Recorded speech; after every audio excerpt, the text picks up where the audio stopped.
Shalom saudaraku sekalian, senang bertemu lagi dalam ruang belajar Alkitab dari CK7. Dan hari ini kita akan membahas sama-sama dari Yesaya pasal yang ke-23 mengenai ucapan ilahi yang terakhir dari 10 pasal rangkaian mengenai ucapan-ucapan ilahi atau ucapan-ucapan penghukuman kepada bangsa-bangsa. Dan kali ini di pasal 23, ucapan ilahi itu ditujukan kepada Tirus dan Sidon, satu wilayah Siro-Fenisia. Isi dari pasal 23 ini merupakan hukuman, pertobatan, dan juga pemulihan dari kota Tirus dan Sidon.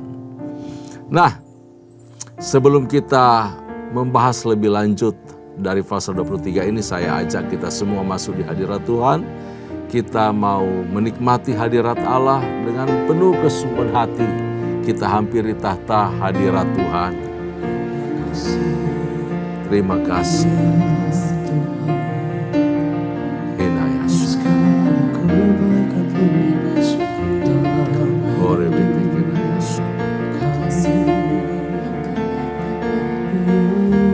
Terima kasih.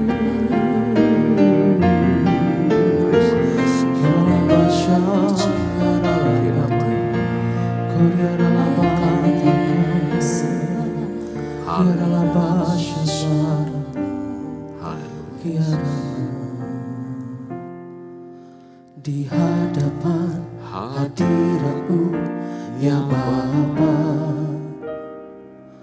ku datang dengan penuh kerinduan. Di hadapan hadirat-Mu ya Bapa, segala keangkuhanku hilang. Di hadapan hadirat-Mu ya Bapa, ku datang dengan penuh kerinduan. Di hadapan hadirat-Mu ya Bapa, segala keangkuhanku hilang. Ku sembahkan ya Bapa, ku sembahkan ya Tuhan, ku tinggikan nama-Mu Yesus dalam hidupku selalu.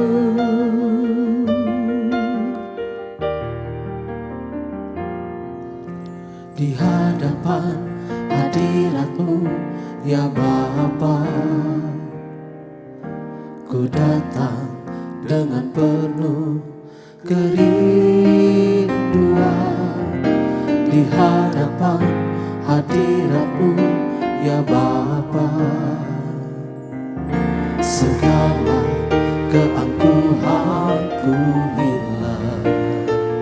Ku sembahkan ya Bapa, ku sembahkan ya Tuhan, ku tinggikan nama-Mu Yesus dalam hidupku selalu. Ku sembahkan ya Bapa, ku sembahkan ya Tuhan, ku tinggikan nama-Mu Yesus dalam hidupku selalu. Ku sembahkan ya Bapa, ku sembahkan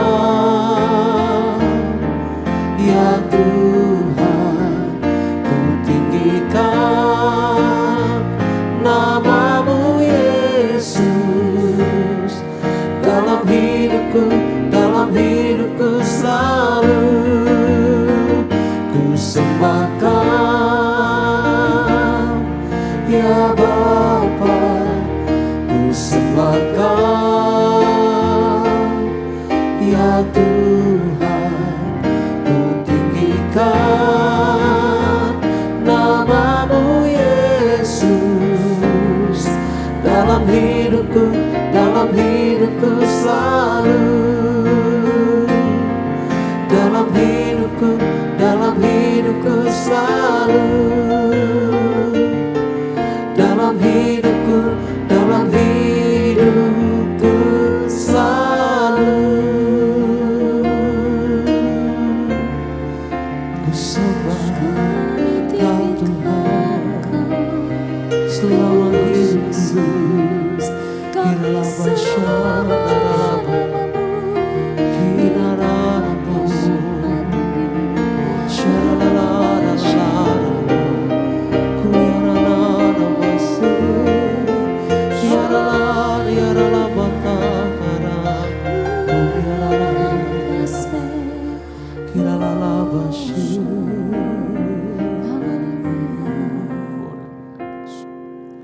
Masuk hadirat-Mu Tuhan dengan korban pujian.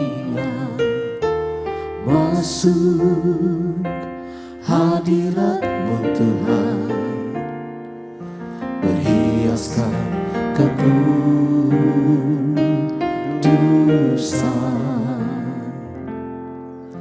Di hadapan hadirat-Mu Tuhan, ku rasakan kedamaian. Di hadapan hadirat-Mu Tuhan, ku nampak keagungan.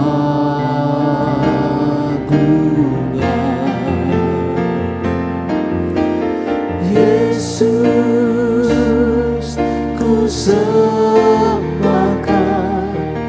sujud di hadapan-Mu. Keinginan dalam hidupku hanya untuk menyembah-Mu. Yesus, ku sembahkan, sujud di hadapan-Mu. Keinginan dalam hidupku hanya untuk menyembah-Mu. Yesus, ku sembahkan, sujud di hadapan-Mu. Keinginan dalam hidupku hanya untuk menyembah-Mu. Yesus, ku sembahkan, sujud di hadapan-Mu. Keinginan dalam hidupku hanya untuk menyembah-Mu. Yesus, ku sembahkan, sujud di hadapan-Mu. Keinginan dalam hidupku hanya untuk menyembah-Mu. Keinginan dalam hidupku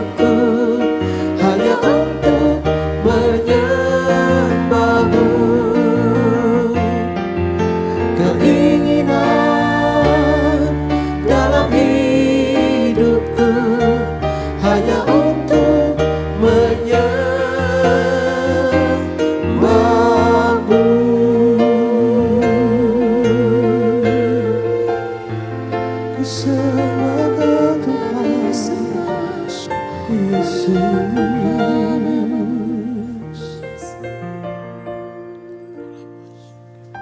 Kiranya seluruh kehidupan kami menyenangkan hati Tuhan. Hari-hari yang kami lalui hidup di dalam sukacita dan penyembahan kepadamu ya Tuhan. Engkau hadir di tengah-tengah kami ketika kami belajar kebenaran firman-Mu. Mengurapi kami semua, memberi hikmat dan pengertian. Dan kemampuan oleh kuat kuasa Roh Kudus untuk kami sanggup melakukan firman ini. Dalam kehidupan kami siang dan malam. Terpuji nama-Mu ya Tuhan. Berkati kami semua, berkati firman yang hendak kami pelajari pada hari ini dari Yesaya pasal yang ke-23. Dalam nama Yesus kami bersyukur, kami berdoa. Haleluya. Amin. Amin. Puji Tuhan. Bapak Ibu kekasih dalam Tuhan, mari kita buka Alkitab kita bersama-sama di dalam Yesaya pasal yang ke-23 yang menjadi pokok pembahasan kita pada hari ini. Di buku Alkitab saya halaman 750, Yesaya pasal 23. Kira-kira halaman 750 dan 751 atau sampai 752. Kisaran itu ya kira-kira Bapak Islam Tuhan. Nah, ucapan ilahi terhadap Tirus dan Sidon. Tirus adalah kota di pesisir pantai Fenisia. Daerah Fenisia ini sangat terkenal pada masa tersebut atau yang kita kenal Siro-Fenisia. Itu meliputi kawasan Laut Tengah sampai ke Spanyol, menjadi pusat perdagangan di masa tersebut karena posisi yang sangat strategis, penghubung jalur perdagangan Eropa, Asia, bahkan sampai ke Afrika. Nah, dia juga berbatasan kalau dengan Israel, berbatasan dengan suku Aser. Tirus Sidon pernah memiliki hubungan dagang yang sangat baik dengan Israel pada zaman Raja Daud dan Raja Salomo. Kita tahu zaman tersebut Raja Hiram merupakan raja dari Tirus dan Sidon. Lalu Raja Hiram ini punya andil yang sangat besar di dalam menyediakan keperluan-keperluan untuk pembangunan Bait Allah Salomo. Kayu-kayu yang dipakai untuk pembangunan Bait Allah itu diambil dari daerah Sidon. Nah Bapak Islam Tuhan, mari kita baca sama-sama. Kita mulai dari ayat pertama sampai ayat 14 lebih dahulu. Saya akan pandu kita untuk membaca bagian ini. Ucapan ilahi tentang Tirus, merataplah hai kapal-kapal Tarsis, sebab Tirus sudah rusak, tiada lagi rumahmu atau pangkalanmu. Ketika mereka masih di negeri orang Kitim, telah dinyatakan hal itu kepada mereka. Berdiam dirilah hai penduduk tanah pesisir, hai saudagar Sidon. Suruhanmu mengarungi laut dan berlayar di samudera besar. Barang-barang yang dimasukkan ke Sidon ialah gandum dari Sihor dan panen dari daerah Nil. Sehingga kota itu menjadi pasar bagi bangsa-bangsa. Taulah malu hai Sidon, sebab benteng laut berbicara, katanya, aku tidak pernah menggeliat sakit dan tidak melahirkan. Aku tidak pernah membesarkan anak-anak teruna dan tidak mengasuh anak-anak darah. Apabila kabar tentang Tirus itu sampai ke Mesir, mereka akan gemetar mendengarnya. Ayat yang ke-6. Mengungsilah ke Tarsis, merataplah hai penduduk tanah pesisir. Inikah kotamu yang beria-riah yang asalnya dari zaman purbakala? Orang yang telah melawat ke tempat yang jauh untuk merantau ke sana. Siapakah yang memutuskan ini atas Tirus, kota yang pernah menghadiahkan mahkota, yang saudagar-saudagarnya pembesar-pembesar dan pedagang-pedagangnya orang-orang mulia di bumi? Tuhan semesta alam yang telah memutuskannya untuk mematahkan kesombongan, untuk menghinakan segala yang permai dan semua orang mulia di bumi. Kerjakanlah ladangmu seperti di tepi sungai Nil, hai putri Tarsis. Sudah tidak ada lagi galangan-galangan kapal. Tuhan telah mengacungkan tangannya terhadap laut dan membuat kerajaan-kerajaan gemetar. Ia memberi perintah mengenai Kanaan untuk memusnahkan benteng-bentengnya. Dan ia telah berfirman, engkau tidak akan beria-ria lagi, hai anak darah yang digagahi, hai putri Sidon. Bangkitlah, mengungsilah kepada orang Kitim, di sana pun juga tidak akan ada tempat yang tenang bagimu. Lihat, negeri orang Kasdim, bangsa itulah yang melakukannya, bukan orang Asyur. Mereka telah menyerahkan Tirus kepada binatang-binatang gurun. Mereka telah mendirikan menara-menara pengepungan dan telah meratakan putri-putri, puri-puri kota itu dan membuat kota itu menjadi reruntuhan.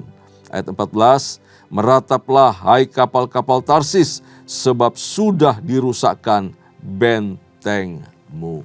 Sampai di ayat 14 dulu pembacaan kita, Bapak Ibu kekasih di dalam Tuhan.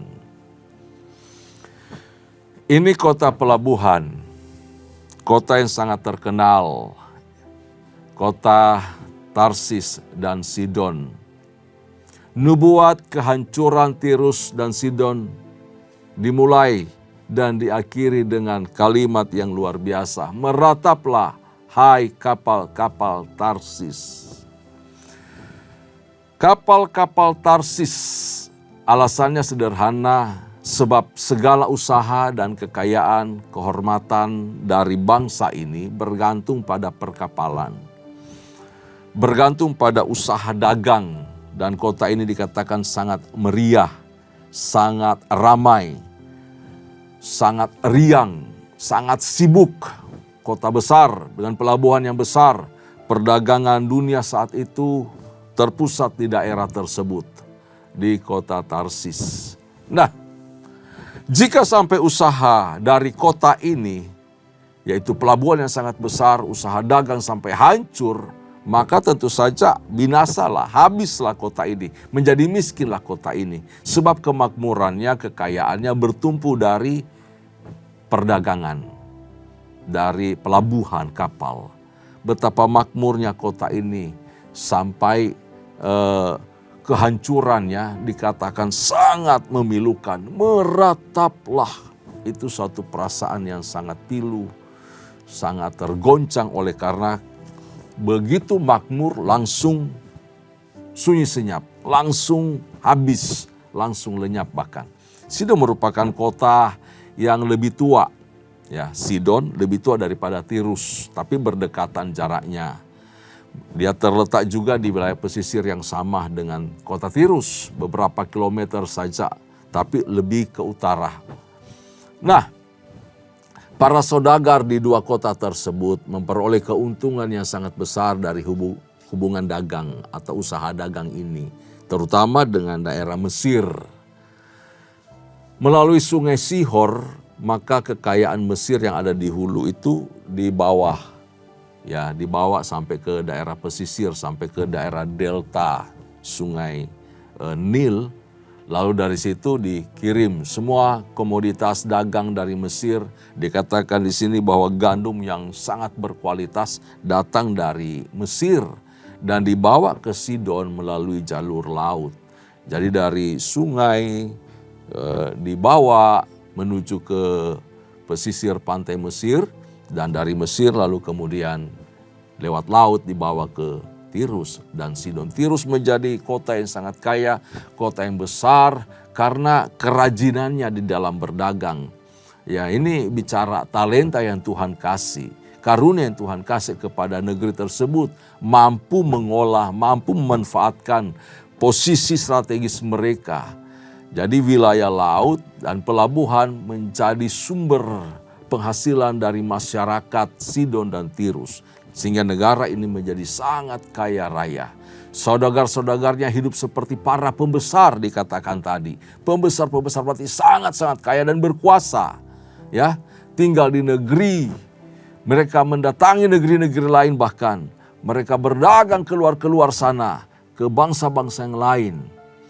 saudara-saudara ini dipandang sebagai orang-orang yang mulia di bumi. Karena apa? Mereka sangat-sangat terpandang, sangat-sangat dihormati oleh semua orang. Mereka disegani karena kayanya. Hal ini nampak sekali siapapun di sekitar kita. Kalau dia orang terkenal, orang kaya raya, pasti sangat disegani, sangat dihormati, didengarkan. Dia mungkin berkata bohong, orang percaya. Tapi kalau orang miskin memperkatakan hikmat sekalipun tidak akan didengarkan. Kata Amsal, Bapak Ibu saudara Tuhan. Nah, orang-orang Sidon ternyata modelnya begitu. Mereka orang kaya-kaya, orang hebat-hebat, disegani, dihormati. Mereka penguasa bahari juga, penguasa lautan. Tetapi sombong dan jahat. Yaitu memakai cara-cara yang tidak jujur di dalam menguasai perekonomian. Mereka lupa bahwa semua yang mereka miliki, posisi wilayah daerah mereka dan hikmat yang Tuhan berikan kepada mereka itu betul-betul datang dari Tuhan.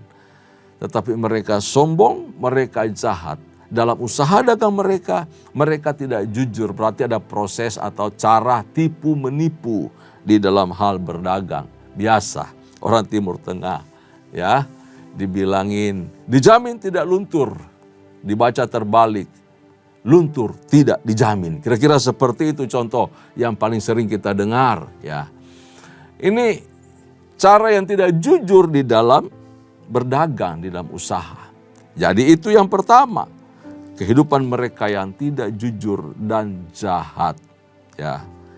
Yang kedua, dosa yang menyebabkan kemudian Tuhan menjatuhkan hukuman kepada Tirus dan Sidon ini, ya, dan ini menjadi dosa ciri khas dari kota-kota besar adalah kejahatan seksual, ada perdagangan seksual, ada persundalan di sana, serta kejahatan-kejahatan seks lainnya.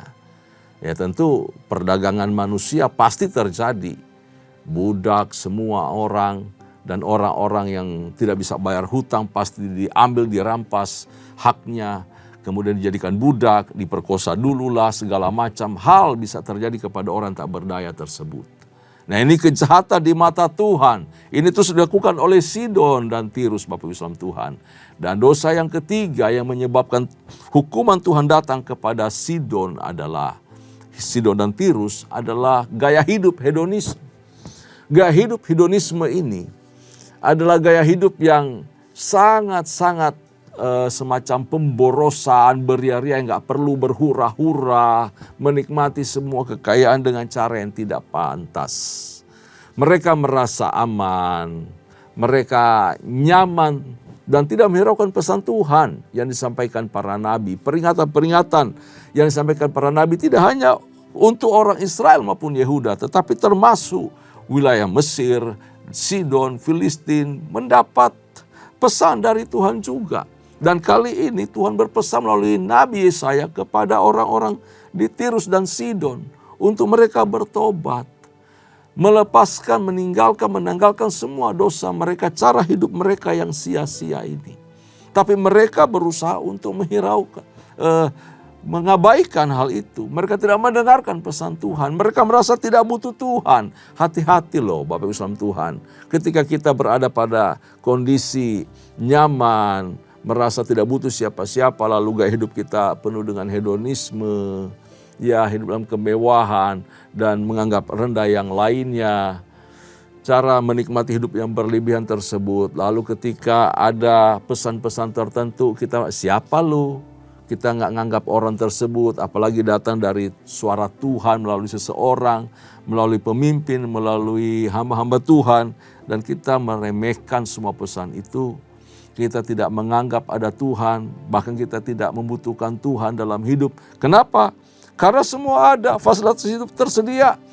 Saya butuh A, ada. Saya butuh B, ada. Semua yang saya inginkan ada semua. Ngapain gua butuh Tuhan? Nah ini kecenderungan pemikiran dari orang-orang yang kaya raya. Bapak Ibu Tuhan kaya raya yang tidak takut Tuhan. Kaya raya yang tidak hidup mengasihi Tuhan. Ya cenderung sifatnya hidupnya seperti itu. Tidak butuh Tuhan. Bapak Ibu Tuhan, Kita sebagai orang percaya, kita berdoa supaya hal-hal tersebut tidak menimpa kita atau tidak kita miliki. Sifat, sikap, perilaku, tindakan seperti itu jauhlah dari kita. Seberapapun kita kaya, sehebat apapun kita, tetaplah percaya Tuhan. Tetaplah menghormati Tuhan. Tetaplah menghargai firman Tuhan. Amin. Menghargai firman Tuhan. Barang siapa menghargai firman Tuhan, Amsal 13:13, dia akan dihormati oleh Allah. Barang siapa yang tidak menghormati firman, meremehkan firman, tidak mendengarkan firman, Tuhan akan membinasakan dia. Mengerikan Bapak Islam Tuhan. Nah, hukuman atas Tirus dan Sidon dikatakan bahwa karena semua sikap ini adalah jahat di mata Tuhan, maka Tuhan akan menghancurkan kota itu. Kota itu akan menjadi sunyi sepi. Tidak ada lagi perdagangan di kota tersebut. Mereka akan dibuat malu oleh Tuhan. Dan semua negara-negara tetangga termasuk Mesir, dikatakan tadi ya, begitu mendengar, ayat yang ke-8, mendengar kabar tentang Tirus itu sampai ke Mesir, mereka akan gemetar mendengarnya. Orang yang mendengar, bangsa-bangsa lain yang mendengar mengenai kehancuran Sidon, sampai gemetar, ketakutan juga mereka. Gentar dengan apa yang Tuhan buat. Wow, kemungkinan besar kota ini mengalami kebakaran yang sangat hebat. Kebakaran yang sangat hebat. Dan para saudagar-saudagar itu kemudian, ya orang-orang mulia tadi, orang-orang besar tadi, kemudian harus mengungsi, harus lari, harus menyingkir ke negara-negara lain, ke kota lain. Kenapa? Supaya hartanya nggak habis. Mereka memindahkan harta milik mereka ke tempat lain. Mereka meninggalkan Tirus dan Sidon.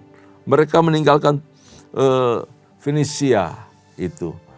Mereka meninggalkan tempat yang menghasilkan dan memberikan mereka keuntungan besar. Meninggalkan tempat yang memberikan mereka kekayaan. Lalu mengungsi ke Kitim. Kalau sekarang Pulau Kreta ya. Menyingkir ke Yunani. Menyingkir ke Spanyol untuk mencari keamanan, ketentraman, mencari selamat di sana. Tetapi tempat itu juga tidak lepas dari pergolakan. Tempat-tempat yang mereka tuju juga tetap ada musuh-musuh di sana yang mengganggu mereka, yang mengancam mereka. Bapak Islam Tuhan, dimanapun kita lari, kemanapun kita mengungsi, mau cari tempat aman, sesungguhnya tidak ada tempat aman di muka bumi. Tempat yang kita katakan ini negeri yang paling aman, di sana ada masalah juga. Di sana ada pergolakan juga. Di sana persoalan yang tidak bisa kita prediksi. Tempat yang aman, tempat yang nyaman cuma ada di hadirat Allah. Cuma ada di dalam kepak sayap Tuhan. Di bawah naungan sayapnya kita berlindung dan kita akan merasa nyaman dan tentram. Orang-orang Tirus dan Sidon tidak datang kepada Tuhan. Mereka tidak mendengarkan nasihat, tidak mendengarkan firman, tidak mendengarkan teguran untuk mereka bertobat. Sehingga apa akibatnya? Mereka harus pergi, tersingkir. Mereka harus mengungsi ke negara-negara yang lain. Nah, semua hukuman ini dikatakan datang daripada Tuhan. Tuhanlah yang mendatangkan hukuman tersebut kepada Tirus dan Sidon. Di ayat yang 9 diberitahu tadi ya. Ayat yang ke-9, Tuhan semesta alam yang telah memutuskannya untuk mematahkan kesombongan, untuk menghinakan segala yang permai dan semua orang mulia di bumi. Saudaraku, sekali lagi, kaya boleh. Kaya tidak bertentangan dengan Tuhan. Tuhan mau kita umatnya diberkati dalam segala kelimpahan. Tetapi janganlah orang kaya atau ketika kita menjadi kaya lalu kita menyombongkan diri. Sombong dengan kekayaan. Sombong dengan semua apa yang kita miliki. Jangan merasa kaya. Lalu kemudian kita mengandalkan kekayaan kita untuk mencari selamat. Jangan mengandalkan kekayaan kita untuk memperoleh kesehatan yang lebih baik. Jangan mengandalkan kekayaan kita lalu kita meremehkan, merendahkan orang lain. Jangan mengandalkan kekayaan kita, lalu dengan kekayaan itu seolah kita bisa menyogok orang lain untuk kepentingan kita. Jangan merasa kaya lalu kita seolah-olah bisa menguasai orang lain. Yang paling parah kalau sudah merasa kaya lalu bisa menguasai pelayanan. Merasa pantas layak untuk diangkat menjadi pemimpin. Nggak bisa seperti itu. Tentu saya mengucap syukur bahwa pemimpin-pemimpin kita di CK7 adalah pemimpin-pemimpin yang mengasihi Tuhan. Pemimpin-pemimpin yang sudah diseleksi lebih dahulu. Diperhatikan, dilihat kesetiaannya, keteladanannya, dan layak untuk memimpin. Itu sesuatu yang luar biasa. Ada kerendahan hati, ada penundukan, dan saya percaya Tuhan memberkati orang-orang yang punya kerendahan hati seperti itu. Sekalipun kaya, tetapi masih mau melayani. Sekalipun kaya, tetapi masih mau ditegur, dinasihati oleh firman. Ini sikap hati yang benar dari orang-orang yang mengasihi Allah. Puji Tuhan, Bapak Islam Tuhan. Nah, sebab yang lain lagi dari kehancuran Sidon dan Tirus adalah serangan dari Babel. Dikatakan Babel lah yang akan melaksanakan itu. Tuhan yang memerintahkan ketika datang masa Babel berkuasa menaklukkan Asyur, maka Sidon dan termasuk wilayah-wilayah di selatan, di tepi barat itu juga tetap kena dihancurkan, semua tunduk takluk. Ya, tak lama Bapak Ibu salam Tuhan, selang dari nubuat ini disampaikan, Babel bangkit memberontak dan menaklukkan Asyur. Nebukadnezar kemudian memperluas ekspansinya ke barat, ke selatan.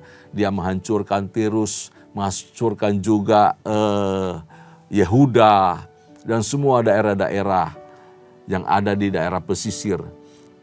Tapi kota itu tidak lagi kaya, ya. Tirus tidak lagi menjadi kota yang kaya ketika Babel itu datang. Sebab apa? Ini hebatnya para pengusaha ya. Ada warning sedikit mengenai kebakaran di kota. Mereka cepat mengungsi, mereka memindahkan kekayaan mereka. Tidak lama setelah itu, begitu Babel datang menaklukkan kota tersebut, Sirofenisia, kota itu sudah dalam kondisi miskin. Jadi Babel tidak mendapatkan apa-apa, tidak mendapatkan keuntungan apa-apa dari kehancuran kota tersebut, Bapak Islam Tuhan. Nah, bangsa Sirofenisia sama nasibnya dengan bangsa Yehuda dan bangsa-bangsa yang lain. Mereka kemudian ditawan, dibawa ke Babel. Setelah 70 tahun, hebatnya ini, Tuhan punya penyataan ya, nubuat para nabi. Sama seperti nasib orang Yehuda juga. Orang-orang Tirus itu kembali dari pembuangan ketika Babel itu ditaklukkan oleh Media dan Persia. Sama seperti nasib orang Yehuda, mereka pulang kembali ke negeri masing-masing. Orang Tirus juga setelah 70 tahun mereka kembali dari penawanan Babel. Ke pekerjaan dagang mereka kembali, ke negeri mereka kembali. Nah Bapak Islam Tuhan, kota ini kembali bangkit menjadi sebuah kota yang besar dengan segala persoalan yang mereka hadapi. Ayo kita tuntaskan, baca dulu ayat 15 sampai yang ke-18. Sisa dari pasal 23 ini. Pada waktu itu Tirus akan dilupakan 70 tahun lamanya. Sama dengan umur seorang raja sesudah lewat 70 tahun akan terjadi kepada Tirus seperti terjadi kepada perempuan sundal dalam nyanyian ini. Ambillah kecapi, kelilingilah kota, hai sundal yang dilupakan. Petiklah baik-baik. Bernyanyilah banyak-banyak, supaya engkau diingat orang. Dan sesudah lewat 70 tahun, Tuhan akan memperhatikan Tirus sehingga ia kembali mendapat upah sundalnya. Dan ia akan bersundal dengan segala kerajaan yang ada di muka bumi. Labanya dan upah sundalnya akan kudus bagi Tuhan. Tidak akan ditahan atau disimpan, tetapi Dengan labanya itu akan disediakan makanan yang cukup dan pakaian yang indah bagi orang-orang yang diam di hadapan Tuhan. Nah, Bapak Islam Tuhan, hukuman dan pemulihan selalu terjadi. Setiap nabi bernubuat ada hukuman dan disertai juga pemulihan. Jika mereka bertobat, pemulihan akan mereka alami. Nah, kali ini sama juga terjadi dengan Tirus, Bapak Ibu Salam Tuhan. Tirus dan Sidon mengalami pemulihan terjadi dalam kehidupan mereka, bangsa itu, jika mereka bertobat. Jadi hukuman bukan sekedar ganjaran atas perbuatan dosa, tetapi bertujuan untuk menyadarkan agar manusia tidak kembali melakukan perbuatan dosa. Bahkan jangan sampai dosa itu makin besar lagi, makin luar biasa lagi. Tuhan akan memperhatikan Tirus. Tuhan akan melawat Tirus dengan belas kasihan. Sebab apa? Sebab tidak selamanya Tuhan menghukum, termasuk kepada kita juga. Tirus akan berusaha lagi dikatakan tadi, dan memulihkan perdagangannya, dan mempergunakan semua kemampuan yang Tuhan berikan, yaitu kemampuan berbisnis, kemampuan berdagang, serta kembali memperoleh upah sundalnya. Kata upah sundalnya ini dan bersundal kembali adalah kata kiasan, di mana mereka akan melakukan hubungan dagang lagi dengan kerajaan-kerajaan yang ada di muka bumi. Cinta akan kekayaan dunia, Bapak Islam Tuhan, merupakan persundalan rohani. Dan karena itu orang-orang yang rakus disebut juga sebagai orang-orang yang tidak setia, yaitu para pezina.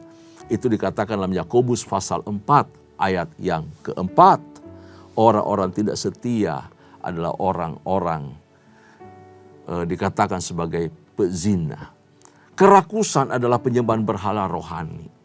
Ungkapan laba dan upah sundal Tirus akan kudus bagi Tuhan. Kita perhatikan kata ini. Sebenarnya kata ini lebih merujuk pada penerimaan Tuhan apa adanya pada Tirus sebagai sebuah kota yang besar itu.